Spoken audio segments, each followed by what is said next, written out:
토파즈 예배에 오신 여러분들을 환영하고 축복합니다. 오늘 또 주님을 예배하는 우리 예배자들이 더욱더 일어날 줄 믿습니다.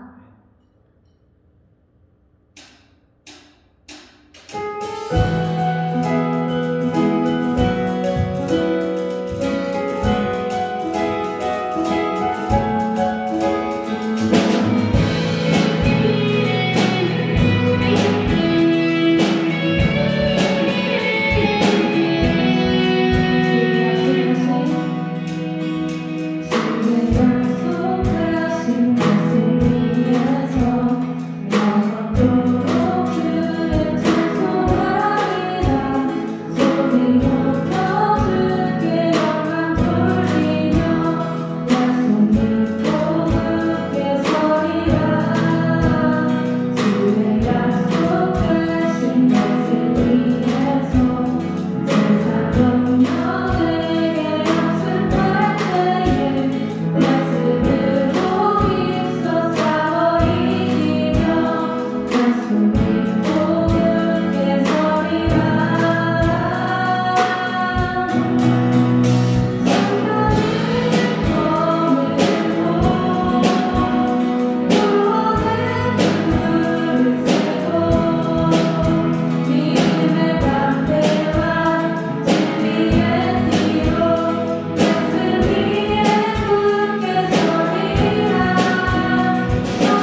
하시네. 찬양케 하시네. 새 힘을 주시네. 내 마음이 지쳐 있을 때 어두운 밤 같은 흑암 중에서도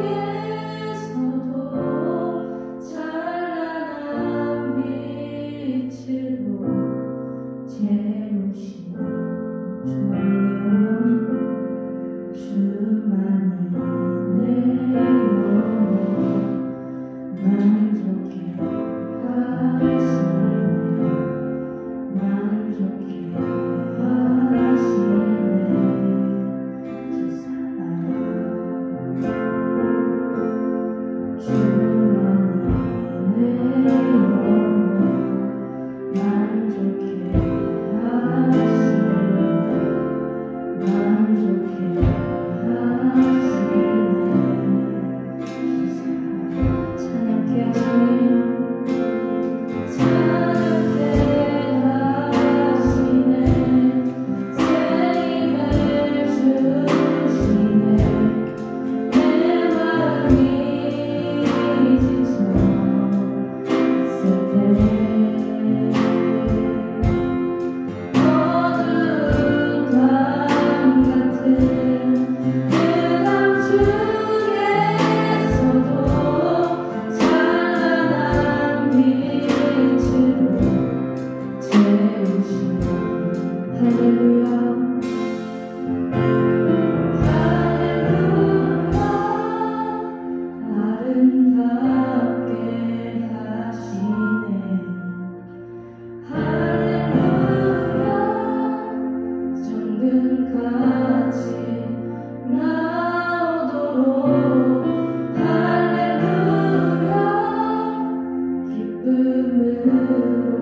있지만은 우리가 더욱더 전심으로 주님을 예배할 수 있게 하여 주시옵소서.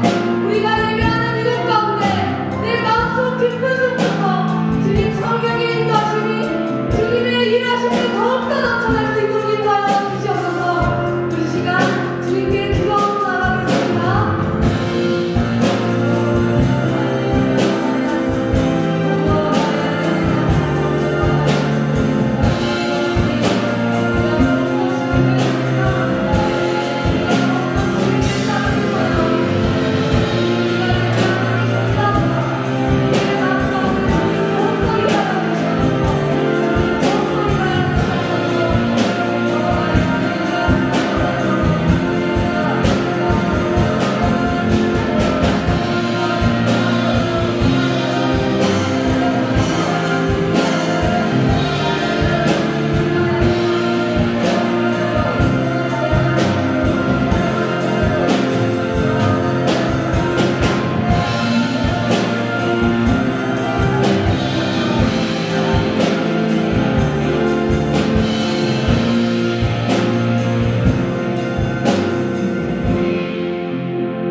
오늘도 내일도 언제나 찬양받게 합당하시고 예배받게 합당하신 주님, 우리를 또 주님의 이름으로 이곳 가운데 모이게 하시고 또 우리를 주님을 찬양할 수 있게 예배자로 세워주신 것 모두 주님의 은혜임을 믿습니다. 주님 부족하지만 또 우리가 모여 주님을 예배하고 또 우리가 찬양 드리는데 이 공간 가운데 우리가 또 주님을 찬양하는 가운데 주님 성령의 인도하심이 있는 줄 믿습니다. 주님 우리가 더욱더 기쁨으로 주님을 찬양할 수 있게 하시고 또 우리 토파즈 친구들이 또 다 각자의 자리에서 주님을 예배하지만 그곳 가운데서도 주님 일하실 줄 믿고 또 주님의 성령의 인도하심이 더욱더 울붓듯 일어날 줄 믿사오니 주님 각 사람의 심령에 더욱더 주님 자리하여 주시옵소서. 찬양받게 합당하시고 예배받게 합당하신 주 예수 그리스도의 이름으로 기도드렸습니다. 아멘. 그분이 온다! 그래서 온다 펑이지요. 그분이 누구냐고요? 이분 정말 어마어마하시죠.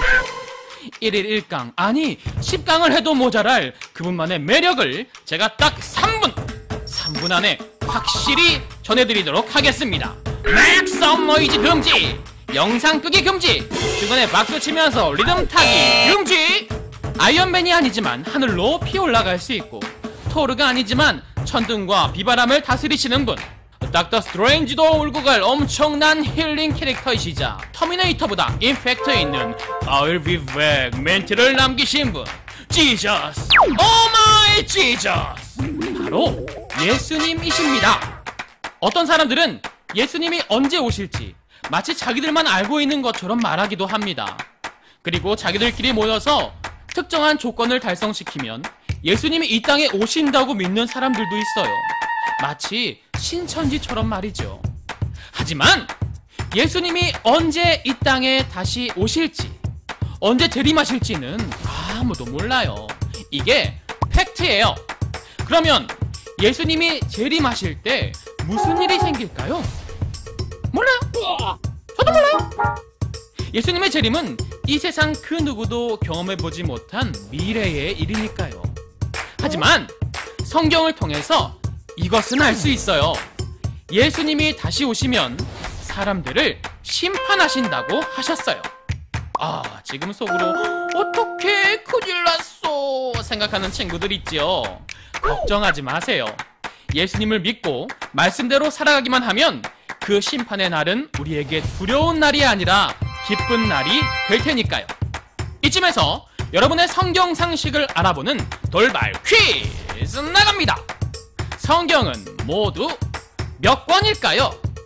에이, 대답할 의욕도 생기지 않는 너무 쉬운 질문인가요? 맞아요. 66권입니다. 자, 그렇다면 성경책 가운데 제일 마지막에 있는 성경은 무엇일까요? 정답은 3초 후에 공개합니다. 네, 바로 요한계시록입니다.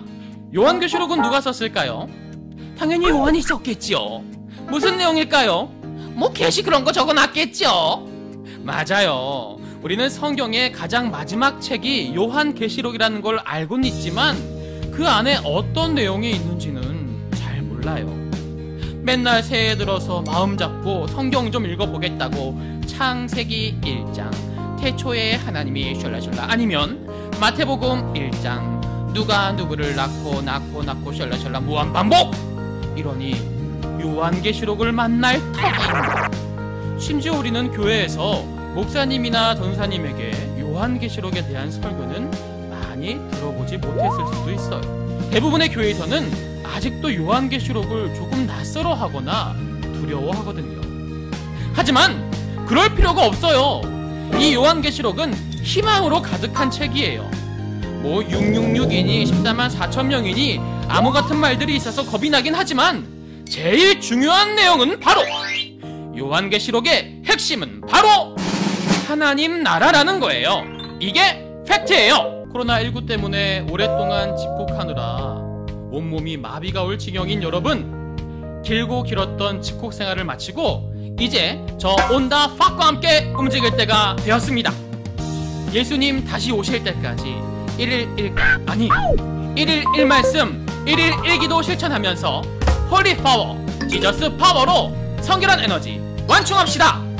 여러분의 건강과 행복을 응원할게요. 지금까지 온다 팍이었습니다. I'll be back. Stay here. I'll be back. She'll be back. I'm back. I'll be back. I'll be back. What? I'll be back. I'll be back. I'll be back. I'll be back. I'll be back. 다시 돌아오겠다는 말이죠. 터미네이터뿐만 아니라 예수님께서도 이와 같이 돌아오신다고 약속하였습니다. 성경 사도행전 1장 11절에서 예수께서 구름 속으로 승천하실 때에 천사가 나타나서 지켜보는 제자들에게 이렇게 말합니다. 갈릴리 사람들아, 어찌하여 서서 하늘을 쳐다보느냐. 너희 가운데서 하늘로 올려지신 이 예수는 하늘로 가심을 본 그대로 오시리라 하였느니라. 재림은 부활하시고 승천하신 예수 그리스도가 영광 속에 다시 오신다는 것을 뜻합니다. 재림, 한자로는 다시제, 이말임을 쓰고 있고 영어로는 second coming. 원래 이 용어의 원어인 고대 그리스어로는 파루시아라고 있습니다. 이 단어는 출석, 참석, 도착이라는 뜻을 가지고 있지만 헬라 문화권에서 왕의 지방 순시나 방문, 개선 행렬 등에 사용되었습니다. 성경에서 이 단어가 쓰일 때는 위험 있는 그리스도의 출현이나 현존의 뜻으로 사용됩니다. 즉 재림을 가리킬 때 주로 쓰입니다. 하나님이 세상을 완전히 새롭게 하시며 심판하시고 완전히 회복시키는 그날로 구약 성경에선 야훼의 날 또는 심판의 그날로 표현되고 신약에 와선 그리스도의 다시 오심으로 표현된답니다. 그러나 언제 올지도 모르는 예수님을 기다리는 것은 정말 쉽지가 않습니다. 예수님이 마치 거짓말을 하신 것처럼 느껴질 정도로 다시 오신다는 것을 믿는 것이 쉽지 않은데 우리의 선배들은 어떻게 살았는지 살펴보겠습니다. 성결교회의 순교자인 나. 일제의 경찰들이 예배당에 앉아있어도 거침없이 설교했다. 재림의 주이신 예수님만이 경배받으실 왕이었기에 신사참배를 거부하는 나의 태도는 조금도 변함이 없었다. 설교를 트집 잡아 연행과 석방이 반복되었다. 장작 패듯 매질을 해서 실신하고 물 먹이고 거꾸로 매달고 개처럼 기라 발길로 차고 밤낮 없는 고문과 문초는 계속되었지만 극심한 고통도 예수님에 대한 신앙을 빼앗을 수 없었다. 죽음의 문턱에 다다랐을 때 병원에 옮겨졌다.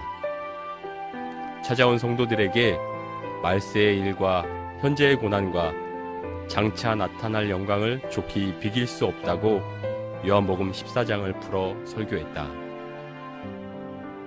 나를 위로하러 온 목사들에게 나는 주님의 고난에 참여하게 된 것을 하나님께 영광 돌릴 뿐이다 라고 말하기도 하였다. 일제시대의 고난을 당할 것을 두려워하지 않고 복음을 전하는 목사님을 보니 하나님의 말씀을 믿고 기다리는 게 결코 쉽지가 않아 보입니다. 그러나 성령님이 우리를 내버려 두시는 게 아니라 우리가 재림의 약속을 믿고 기다릴 수 있도록 힘을 주시고 도와주시고 늘 곁에서 함께 하십니다. 사도행전 1장 8절에 오직 성령이 너희에게 임하시면 너희가 권능을 받고 예루살렘과 온 유대와 사마리아와 땅끝까지 이르러 내 증인이 되리라 하시니라. 성령님을 의지했던 박봉진 목사님과 수많은 신앙의 선배님들처럼 재림의 약속을 기다리는 청소년들이 되었으면 좋겠습니다. 쓰러지고 떨어져도 다시 일어나 오늘뿐이야 난 말야 똑똑히 봐워 깎일수록 깨질수록 더 세지고 강해지는 돌덩이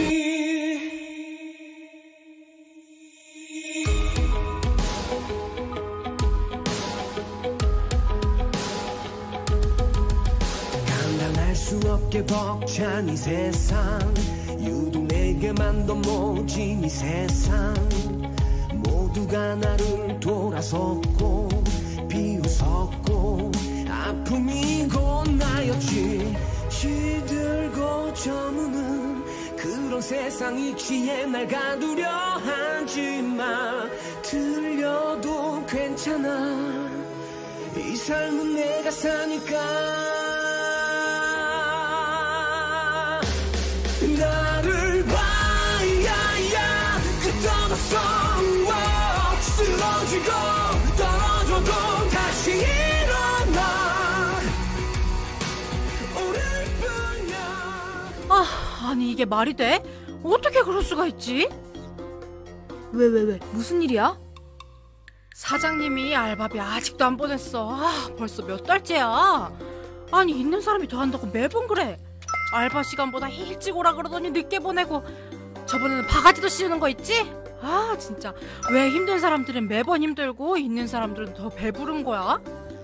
그 사장님 교회 다닌다고 헌금도 꼬박꼬박 낸다던데. 원래 다 그런 거야. 이런 게 어른의 쓴맛이랄까? 포기하고 적응하면 편해. 전도사님, 이럴 때 어떻게 해야 돼요? 하나님은 세상을 왜 이렇게 두시죠? 어떻게 하긴 적응해야지. 포기하면 편해. 원래 그런 거야. 정의를 물같이, 공의를 강물같이. 적응 안 된다. 공정하지 못한 사회에 대한 이야기는 성경책에도 나와. 여로보암 2세가 다스리던 북이스라엘은 당시 전성기를 누리고 있었단다. 정치적으로 안정되어 있었고 경제적으로도 부자였어. 우리가 쌓은 것들을 봐. 대단하지? 우린 부자다! 하지만 이건 겉모습뿐이었어. 지도자들은 하나님을 잊고 자신들의 풍요를 누렸지. 의인을 은으로 팔고 사람을 종으로 부리고 저울을 속이는 등 잘못된 모습들을 많이 보여주었단다. 배고파. 저 사람들을 어떻게 속여서 물건을 팔지? 헌금을 많이 냈으니 하나님도 이해하실 거야. 이때 하나님이 아모스라는 한 사람을 보낸단다. 하나님께 돌아오지 않으면 심판을 받을 것입니다. 하지만 이스라엘 백성들은 돌아오지 않았단다. 하나님은 그런 이스라엘 백성들을 심판하시러 아모스에게 환상을 보여주신단다.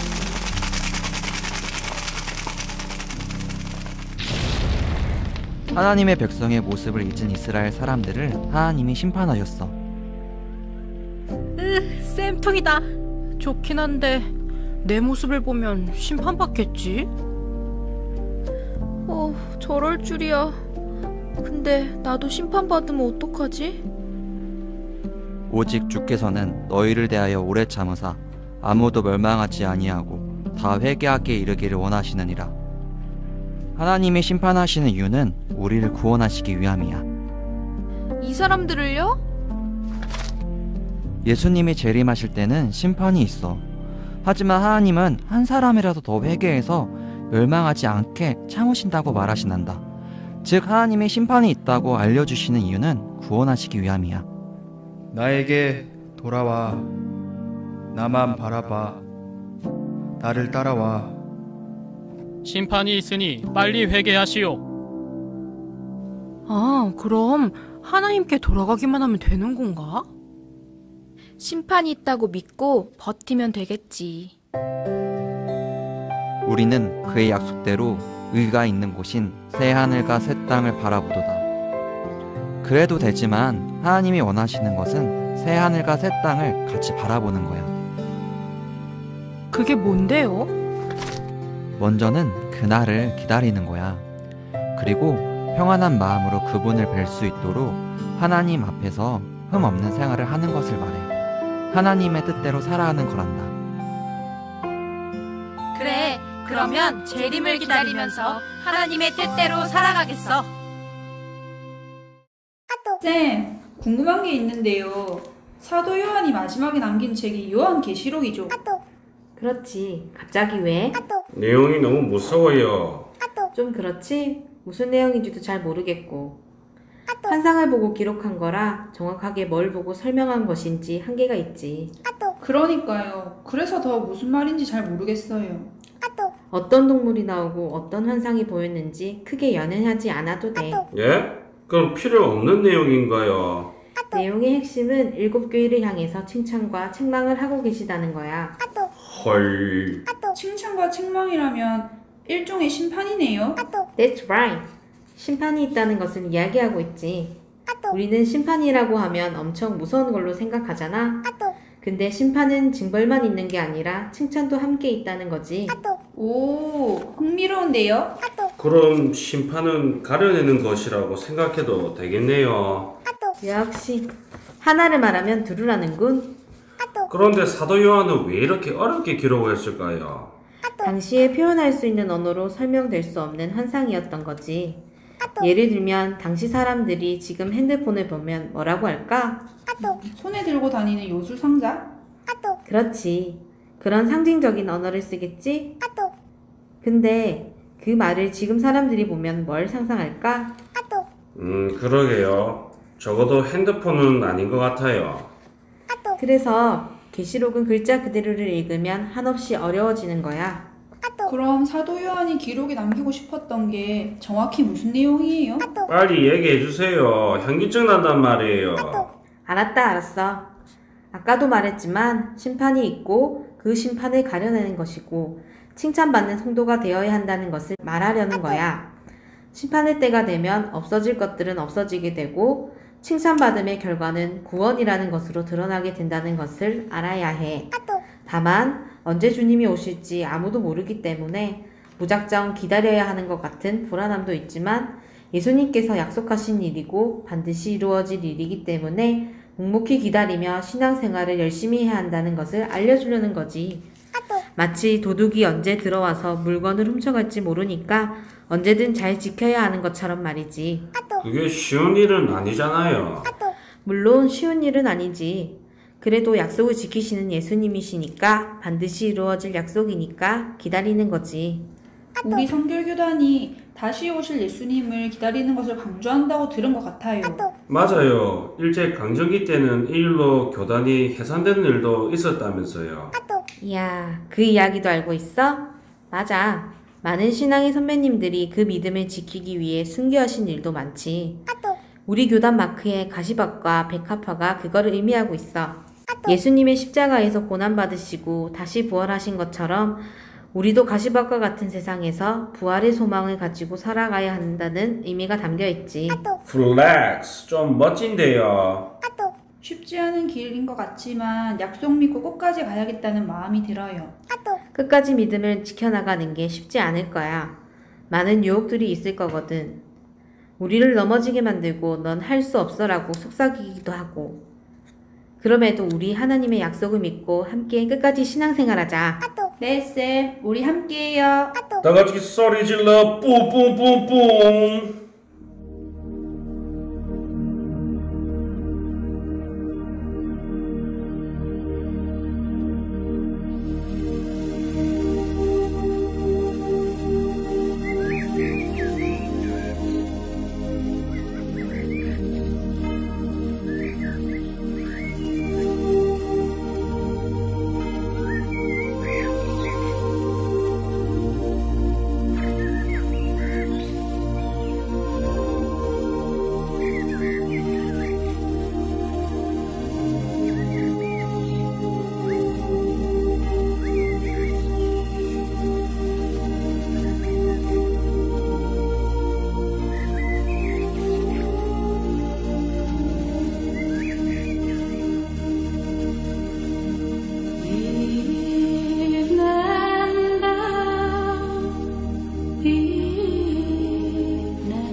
주님께 드린 예물을 위해서 함께 기도하겠습니다. 하늘에 계신 우리 아버지, 작은 눈송이지만 밤새 내린 그 눈송이가 온 세상을 하얗게 덮어 새로운 모습을 보여주는 것처럼 새로 시작된 올해에는 작지만 주님을 찾는 우리의 예침들에 주님의 은혜로 우리를 덮어주시길 원합니다. 주님의 은혜로 덮임받은 우리들 더욱더 하나님의 사람으로 보여지고 또 변화되어가는 2021년 그 첫 주일이 될 수 있게 축복하여 주시옵소서. 표현이 되지 않는 우리의 삶이 더욱더 주님 앞에 바로 세워질 수 있게 허락하여 주시옵소서. 주님께 주정 헌금과 11조를 드립니다. 올 한 해 마음으로 주님께 드릴 한 주간의 예물과 나의 모든 것이 주님의 것임을 고백하는 11조로 주님께 감사 올려드립니다. 우리가 가는 길을 인도하시고 보호하셔서 주님께서 내신 큰 길로 우리를 허락하여 주시옵소서. 하지만 그 큰 길에 무엇보다 주님이 함께 동행하시고 주님이 우리의 목표가 되는 길이 될 수 있게 축복하여 주시옵소서. 주님의 성전으로 우리를 세워주실 것을 기대하며 예수님 이름으로 기도합니다. 아멘.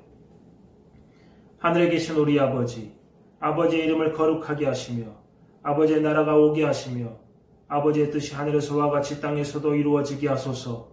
오늘 우리에게 일용할 양식을 주시고 우리가 우리에게 잘못한 사람을 용서하여 준 것 같이 우리의 죄를 용서하여 주시고 우리를 시험에 빠지지 않게 하시고 악에서 구하소서. 나라와 권능과 영광이 영원히 아버지의 것입니다. 아멘.